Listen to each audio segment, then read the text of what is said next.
পৰাগযোগ বুলি ক'লে কি বুজা যায়? পৰাগযোগ মানে হৈ গ'ল উদ্ভিদ এজোপাৰ যিটো পৰাগৰেণু, উদ্ভিদ এজোপাৰ যিটো পৰাগৰেণু, মই জবা ফুলকে কল্পনা কৰিছো ইয়াত, উদ্ভিদ এজোপাৰ পৰাগৰেণুটো গৰ্ভমণ্ডলৈ স্থানান্তৰ হোৱা প্ৰক্ৰিয়া, মানে এই ৰেণুসমূহ আহি পিনে ইয়াত পৰা প্ৰক্ৰিয়াটোকে কি বুলি কোৱা হয়?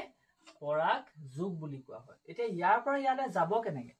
তো ইয়াৰ পৰা ইয়ালৈ যাবলৈ কিছুমান মাধ্যম লাগিব।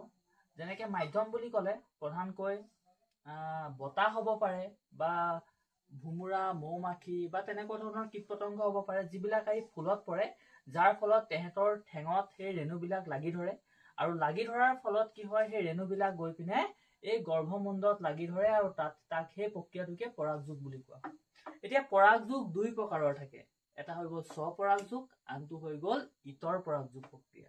এতিয়া স্বপৰাগযোগ মানে হ'ল যদি একেটা ফুলতে সংঘটিত হ'ব, যদি একেটা ফুলতে সংঘটিত হ'ব, মানে একেটা ফুলতে পুং আৰু স্থি দুইটাই আছে, তাত যেতিয়া পৰাগযোগ হ'ব তেতিয়া সেই প্ৰক্ৰিয়াটোক ক'ব স্বপৰাগযোগ।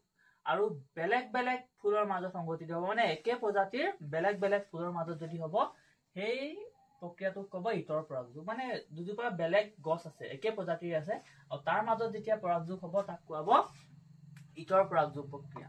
ঠিক আছে? তো আমি পৰাগযোগত মেইনলি জানিব লাগিব যে ইয়াৰ বাহক কি কি। তো ভুমুৰা, মৌমাখি, আগতে কৈ গৈছো, ভুমুৰা, মৌমাখি, পখিলা, তাৰপিছত বতাহো হ'ব পাৰে, তো এইবিলাক পৰাগযোগৰ বাহক। এতিয়া আমি পৰাগযোগত কি দেখিলো যে গৰ্ভমণ্ডললৈকে আহি পিনে কি পৰিছিলে? পৰাগৰেণুসমূহ পৰিছিলে। এই পৰাগৰেণুসমূহ এই স্থিদণ্ড বা গৰ্ভদণ্ডৰ মাজেৰে আহি পিনে ক'ত পৰিব? এই গৰ্ভাশয়ত পৰিব, আৰু গৰ্ভাশয়তে পুংজনন কোষ আৰু স্থিজনন কোষৰ মিলন ঘটিব, আৰু মিলন ঘটাৰ ফলত ইয়াত কি সৃষ্টি হ'ব? যোজন কোষ গঠন হ'ব। এই যোজন কোষ গঠন হোৱা প্ৰক্ৰিয়াটোকে কোৱা হয় নিষেচন, নিষেচন বা ফাৰ্টিলাইজেশ্যন বুলি কোৱা হয়।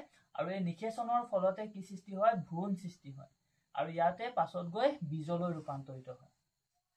এইটোৱে হৈছে উদ্ভিদৰ যৌন প্ৰজনন প্ৰক্ৰিয়া।